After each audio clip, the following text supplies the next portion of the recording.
Interestingly enough, and to your question, almost actually a very similar fact pattern happened in Arizona with Walmart, and a Walmart employee who was injured on the job went home, used medical marijuana consistent with the doctor's recommendation, and the medical marijuana card that the individual had was terminated, did the same thing, filed for wrongful termination.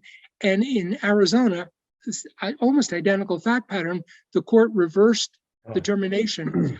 Just one other example, as it closer to home, at least closer to the healthcare industry.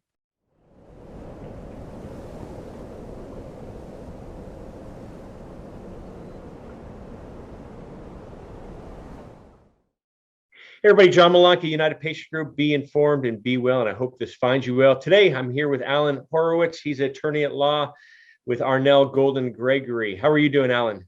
I'm doing just fine. Thanks, John.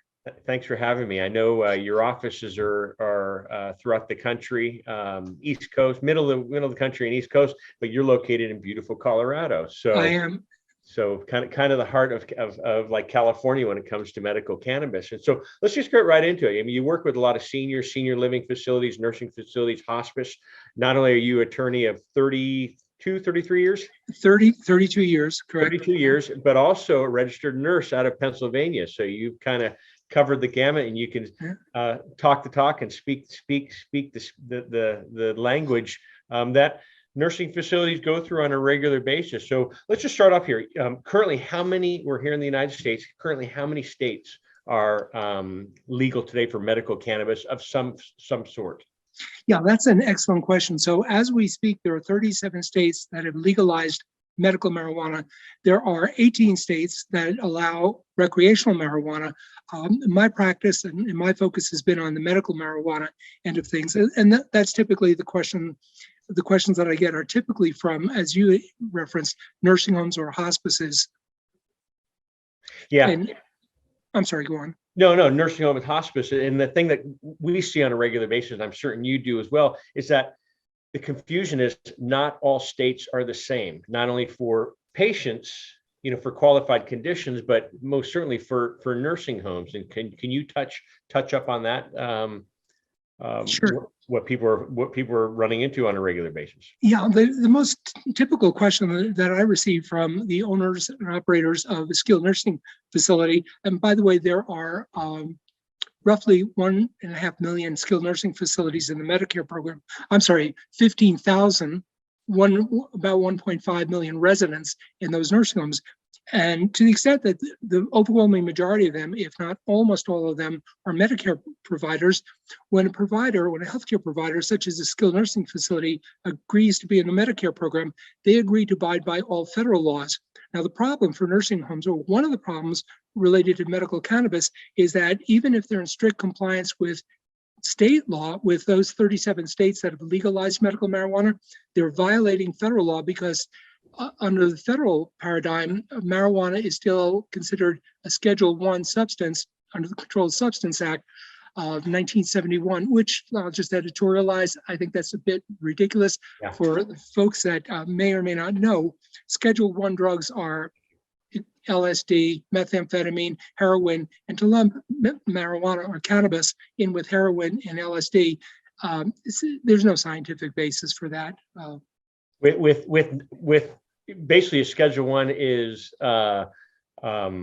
addiction and cause harm, but also no medical value, which unfortunately, not a conspiracy theorist here, maybe a little during COVID, but the United States has a patent as CBD is a neuroprotectant, medical value.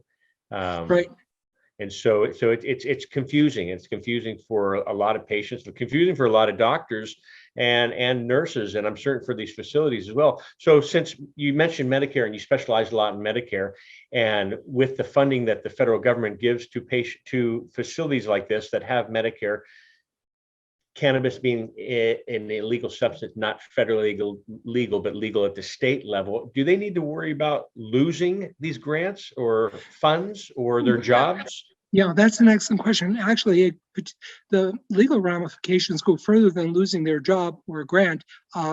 Theoretically, a healthcare provider could be terminated from the Medicare program, which then means automatically they're terminated from Medicaid, which would essentially dry up their revenue source and would put them out of business. That said, when I'm asked this question repeatedly, I'm cautiously optimistic, and I think it's very unlikely that you're going to be prosecuted at the federal level, so long as you're in strict compliance with state law. And there are two reasons for that. Primarily, there's something known as the Rohrabacher or Farr Amendment, which I know that you're familiar with, which was first introduced in Congress in 2014. It's been reintroduced every year, including this year. It's in the fiscal year 2022 budget. Basically, what the Rohrabacher Farr Amendment did was it was a rider to the appropriations bill, and it basically said to the Department of Justice, we're appropriating funds for you for the next fiscal year, Department of Justice, but you may not use these funds to prosecute anyone who complies with state law. And this has actually been tested in the court. There was a case a few years ago, United States v. McIntosh, and actually there were 10 cases that were consolidated. There were 10 defendants from California and the state of Washington who were charged with felony possession of marijuana, and it was medical marijuana. And the Department of Justice brought them was prosecuting them for violating the Controlled Substance Act. Well, their defense was, wait a second, under the Rohrabacher Farr Amendment, Congress has already said you, the Department of Justice, can't use funds to prosecute us, and here we are in federal court. This went all the way to the Ninth Circuit Court of Appeals. And the Court of Appeals basically kicked the Department of Justice out and said, we understand, and you lawyers should understand, you federal lawyers should understand that when there are two competing federal statutes, such as, in this case, the Controlled Substance Act on the one hand, and the intent of Congress, the more recent is going to trump the decision. And so the court threw the case out. So that's one of the reasons why, and now that's only binding on the Ninth Circuit, but I think that reasoning, and since as we speak, that amendment is still in existence, at least through September of 2022, and has been every year since 2014, I think it's unlikely that any provider, and by provider I mean a skilled nursing facility, or any of its employees or any of its residents will be prosecuted. Again, the key is so long as they're in compliance with state law. And I'll just quickly add, there's another reason that I would reassure facilities cautiously. I can't guarantee them this because they're technically breaking the law. The other reason goes back to the Obama administration, something I know that you're familiar with. It's called the Cole memo. Yeah. Cole was the Deputy Attorney General in the Obama administration, and he sent a memo to all U.S. attorneys that basically said, it was a 4-page memo, basically said, you know what, we, the United States Department of Justice, had bigger fish to fry. We're dealing with cyber crime, all sorts of serious crime. We're going to leave the enforcement of marijuana up to our state partners. So there was the Cole memo, which, by the way, was rescinded by Attorney General Sessions early on in the Trump administration. And then the Sessions rescission was effectively rescinded by Attorney General Barr, who, when he testified, said, I have no intention of allowing the Department of Justice to prosecute anyone who complies with state law. So because of the Cole memo and then its resurgence under Attorney General Barr, pardon me, and the Ninth Circuit decision in McIntosh, as well as the rider to the appropriations bill that says Department of Justice can't use funds to prosecute anybody, I think that it would be reasonably safe. And I say that, and I'll just end with this, on the basis of the fact that I'm not aware of a single prosecution of any nursing home employee, or any nursing home resident dealing with cannabis where they've complied with state law. So have you run into cases where they've been harassed at all? I know you made the two cases. It didn't sound like that was a nursing home that you were talking about. And so are you, because I don't hear it. I don't hear about that. And I've worked with a lot of hospice nurses where they just say, listen, end of life, we just turn our back, say, go for it. I mean, I've had hospice nurses say we've even let them consume via smoking. And that's the one thing that that's a question that comes up quite a bit. Are we allowed to have our residents use medical cannabis? And the majority of them prefer to do it, but they don't want to offend the other residents of there. So smoking is not on the top of the list. Vaporization, edibles, topicals, is what patches are what they kind of prefer that their residents do legally, I guess. And so it was funny. I bet your whole practice changed when the cannabis laws. Did you ever think that this was going to be part of your little repertoire? Actually, about 7 years ago, I kind of saw this happening. I thought that it was inevitable. Yeah. Its time has come. And once states like California and Colorado paved the way, it's hard to put the genie back in the bottle. Yeah. And along those lines, it's my sense, and I think that of a lot of people, that medical marijuana, in fact, recreational marijuana as well, will be decriminalized. As you know, there's some pending legislation in both the House and the Senate. The MORE Act, in the House, which is already received support. How far that'll go in the Senate is an open question, but the Senate has a separate package of legislation that would decriminalize medical marijuana. So I think, the trend is here, and if you consider the fact that with 37 states having already legalized medical marijuana, that means the majority of citizens, residents in the United States, live in jurisdictions where it's legal at the state level.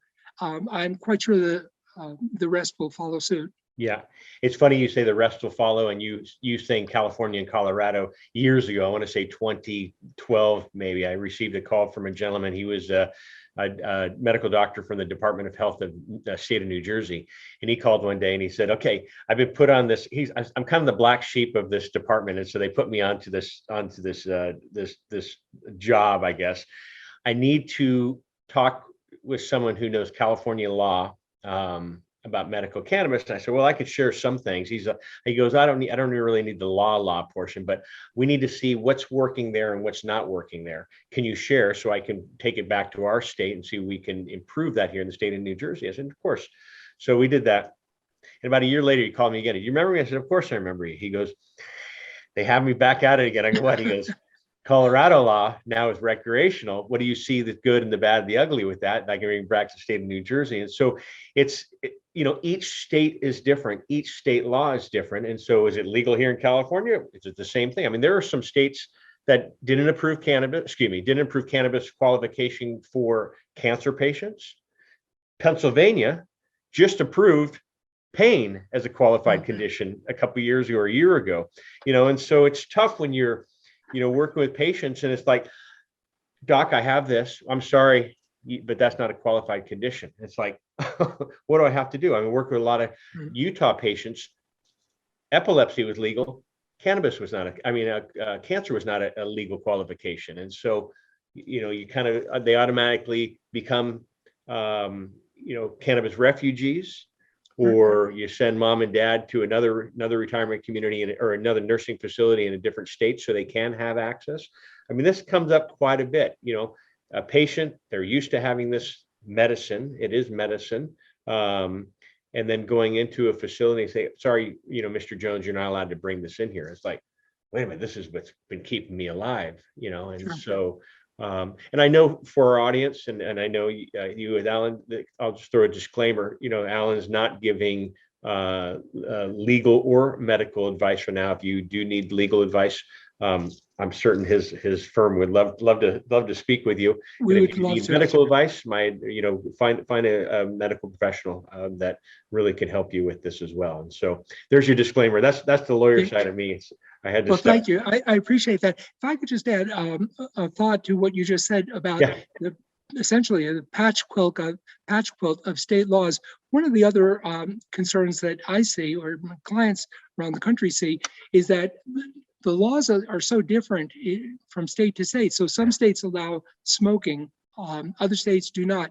A typical example. So in Georgia, where our firm has its headquarters, when Georgia decriminalized medical marijuana, and only medical marijuana, a few years ago, the Georgia legislation required that it could only be in one form and one form only, and it's called low THC oil, and that cannot exceed more than 20 fluid ounces of 0.5% THC in a pharmaceutical grade container. Texas allows, I think, 10 times that amount of THC. Wow. So, and that creates a problem for a resident. Let's say a resident's in a skilled nursing facility or in hospice in one state, in Colorado, where California, where the forms are much more, there are multiple forms of cannabis, and they moved to Georgia. Well, the only form that's available in Georgia is the low THC oil. So that creates a problem of continuity of care. How does someone who's either in hospice or in pain or has another qualifying medical condition, how do they get the form of cannabis that they've been using, which has provided them relief as they migrate from state to state? So again, there's a lack of consistency because the feds, have had hands off. We did an article years ago about, we worked with a lot of Texans and a lot of Georgians, and Georgia, we worked a lot of families that they had to try all these, and if these other modalities did not work, then you could use cannabis. And we did an article, it was almost like you can have a driver's license, but we don't allow cars. Right, exactly. So we did an article, it was entitled Atlanta, the Pretend State, or something like that. And it got a lot of coverage, and a lot of patients said, you're right. I brought mom and dad to the facility, they can't use it. My child has, seizures, they can't use it. And so a lot of them were forced to move out of state to legally obtain this. As the laws in the states grow, it's confusing. Some are medical states versus recreational states. So in a nursing facility or a facility where patients, elderly are living, being taken care of, do they need to go? So California, Colorado, use California, Colorado, recreational states, 21 and over. Do they need to, when they're in this facility, do they need to go get a legal recommendation from their doctor like they used to, or a state issued card like they can or cannot? But being 21 and over here in California, anybody can come in here like you're going into a bar and say, hi, I'd like to have that. Yeah, I think the short answer, and again, it's going to depend on the specific state and the state's laws, since there's no federal law governing this.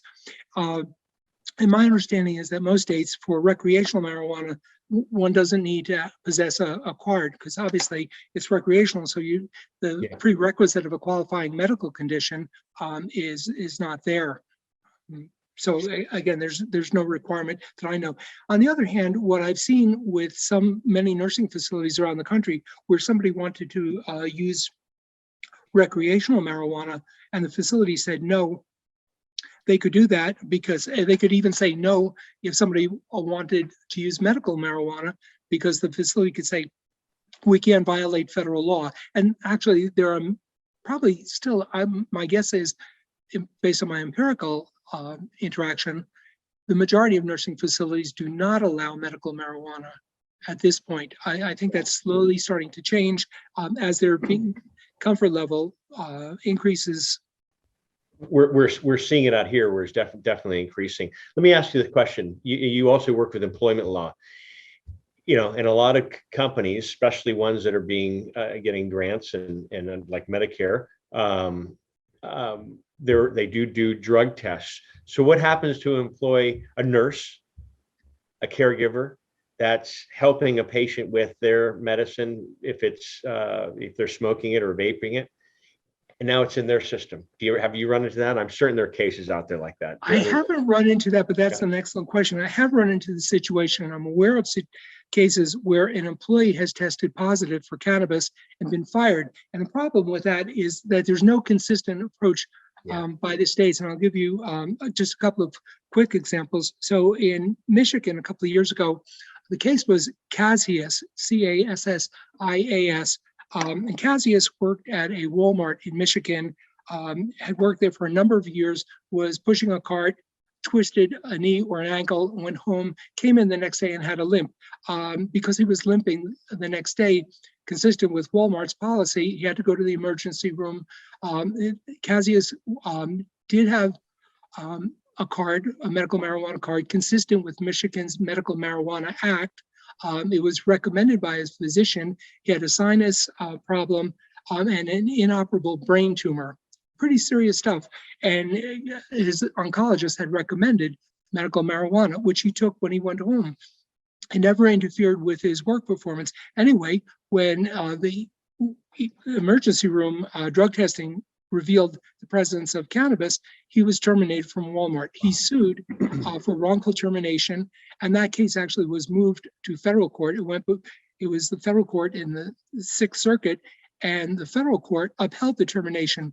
Interestingly enough, and to your question, actually a very similar fact pattern happened in Arizona with Walmart, and a Walmart employee who was injured on the job went home, used medical marijuana consistent with the doctor's recommendation, and the medical marijuana card that the individual had was terminated, did the same thing, filed for wrongful termination. And in Arizona, this almost identical fact pattern, the court reversed the termination. Just one other example, as it closer to home, at least closer to the healthcare industry. A couple of years ago, there was a director of activities hired for a nursing facility in Connecticut. And she disclosed during an initial interview or secondary interview, I use medical marijuana, I have PTSD, secondary to a serious motor vehicle accident. I'm a registered user consistent with the law in Connecticut. My doctor has recommended this. It will not interfere with my performance. And they withdrew the offer of employment. Knopfsinger was the name of that case. So Knopfsinger sued for essentially wrongful termination. She was terminated because she had already been offered the position, and that case settled. So whether it's, and finally, one last case, in California, there was a case, Ross v. Raging Wire Telecommunications, that went all the way to the California Supreme Court, where in a pre-employment physical, similar to the case I just described with the activities director, in a pre-employment physical, Ross tested positive for cannabis and was not allowed to work and sued and basically said, I have a disability. If I was using insulin and you withdrew the offer of employment, that would be discrimination. I'm using medical marijuana consistent with California law. My doctor has recommended it. And that went all the way to the California Supreme Court. And in a surprising decision, the California Supreme Court upheld the termination in that case. Wow. Yeah, very surprising. Wow. The dissent was stinging. The dissent in that case, and it's Ross v. Raging Wire Telecommunications, the judge that dissented with majority opinion basically said, in California now, an employee has to choose between working, having a job, or getting pain relief from medical marijuana. It's crazy. I had heard of the Arizona Walmart case that did make national news. And so with this, what can you share with employees who are in these facilities that, of course, don't want to lose their job, but they want to help the patients? What can you share with our audience? Well, my advice to clients has always been to be as proactive as possible. And towards that end, I recommend that the facility itself have a policy and procedure. Either they're going to allow marijuana or they're not. Either they're going to allow medical and or recreational or not. Either they have a policy regarding employees or they don't. And the reason for that is let everybody know, both prospective residents, prospective employees, as well as current employees, this is our policy. I think that's the best way to approach it. That way there's no surprises. Just be proactive, whatever your position is. And again, at this point in time, as long as it's still a Schedule I controlled substance, facilities can legally say, we're not going to permit any resident to use it. We're not, and if any of our employees are found to have cannabis in their blood, we can terminate them. Again,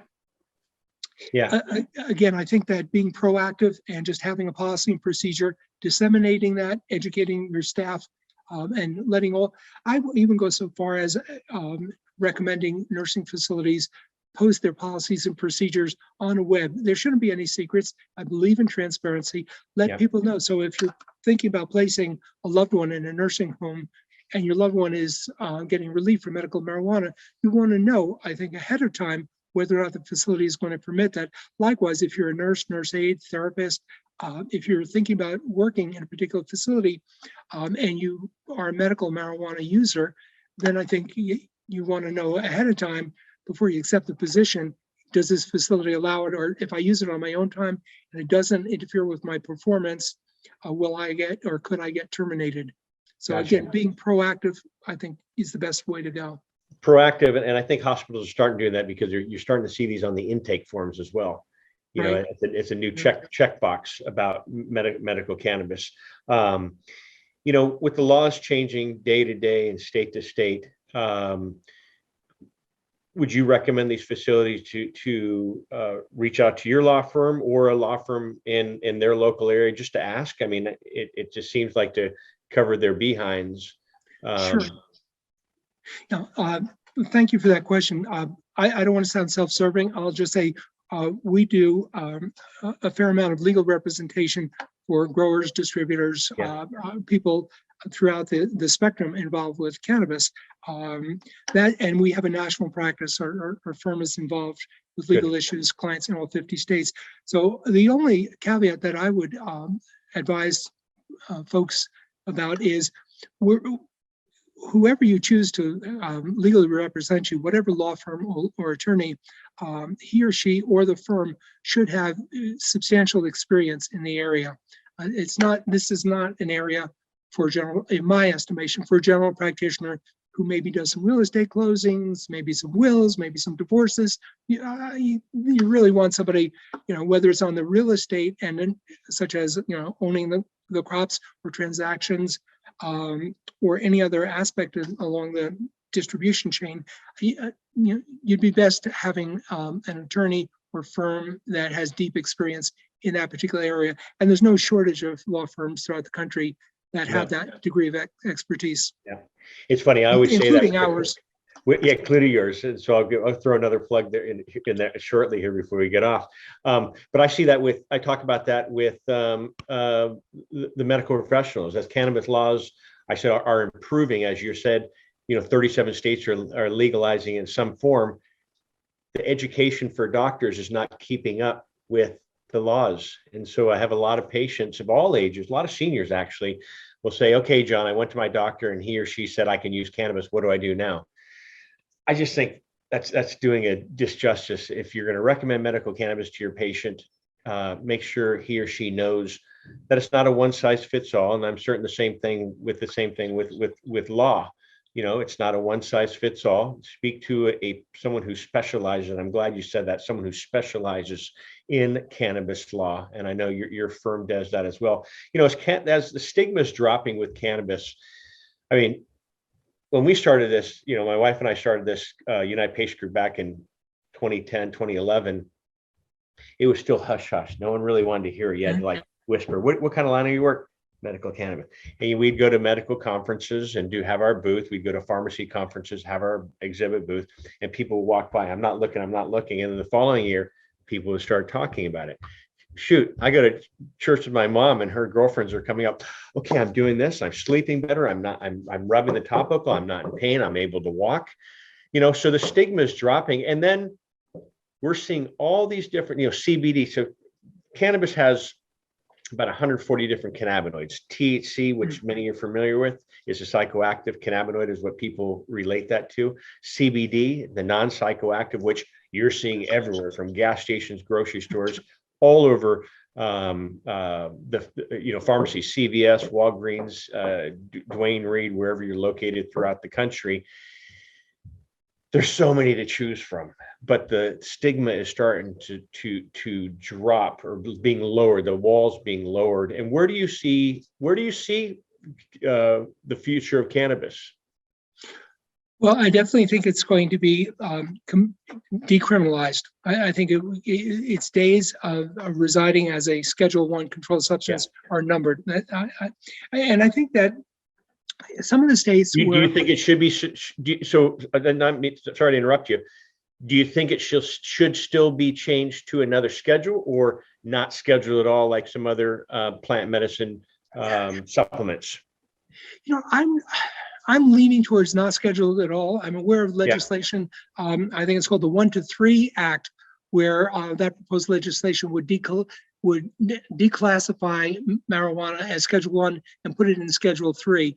I think that I think that the appropriate way to answer that question is for there to be an unbiased commission to look into it and see if it truly warrants being Schedule 3 or 4 or no schedule at all and can be over the counter, much like fish oil or so many other herbs and supplements. I just want to touch on one thing. You'd mentioned if someone is seeking legal advice, and thank you for echoing this comment, the person, the attorney or the firm should have expertise. The same thing is true with physicians. If you're looking for a recommendation from your physician. So I know of a physician, Dr. Zach Pallas, who is the chief medical officer at the Hebrew Home in Brooklyn. And I'm mentioning his name only because he's appeared in the New York Times and other public media.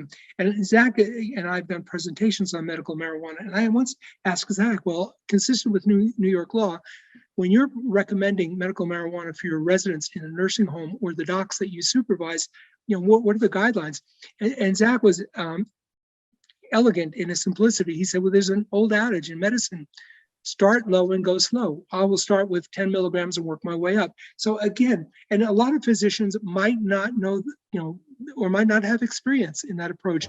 I did a presentation for the Ohio Medical Directors Association recently, and in looking at the Ohio statute, I was encouraged to see that any physician, and many states do require this, any physician that's going to be able to recommend medical marijuana is required to have either 2 hours of continuing medical education credits or something similar to that, but to have some formalized training so that they're not willy-nilly saying, okay, I'm going to recommend 3 gummies a day.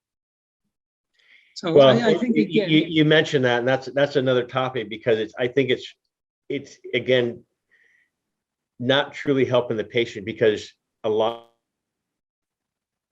of the recommending physicians, some of these legal states now take a 2-hour course up to a 6-hour course, and okay, now you're a recommending physician. Right. And do they know the endocannabinoid system? Do they know drug-to-drug interaction? Do they know the laws? Do they know, that each cannabinoid plays a role? And so, like you said, less is more. Start low, go slow. I've seen patients have success with 2 milligrams. It depends. I mean, we're all different. And so, I've seen, in the 12 years of being in this industry, I've seen a lot of good, bad, the ugly, but I've seen, I'm the first to say cannabis is not the golden pill, the golden ticket.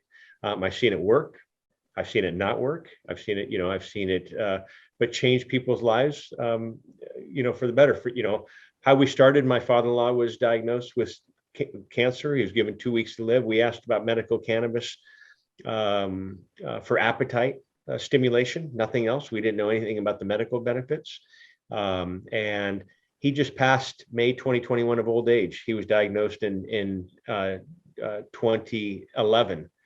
And so came back, no evidence of recurrent disease using cannabis.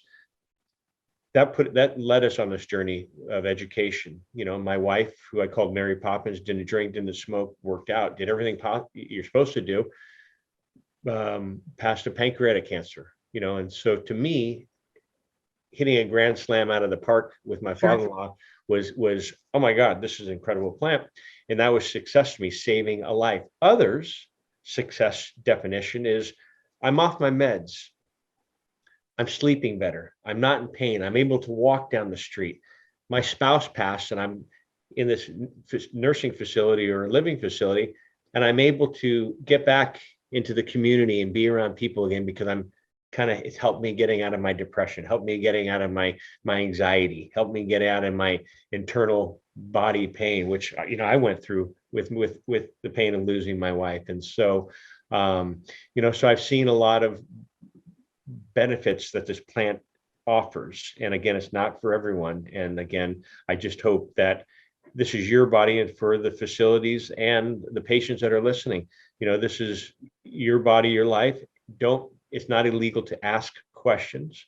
So don't be afraid to ask questions. And if your doctor is not open to this discussion, ask him to recommend another doctor to you, because, I just think it's something that people, if they're going through something and something else is not working, don't be afraid to try. But I truly believe that a medical professional should be involved, and when you're dealing with law, a law specialist should be involved as well.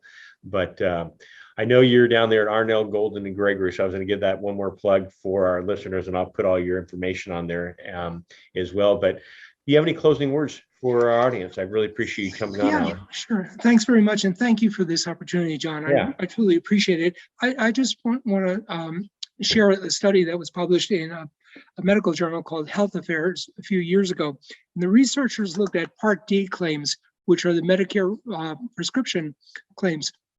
They focused on the 17 states at the time, and this was, I believe, in 2013. They looked at the 17 states that had legalized medical marijuana.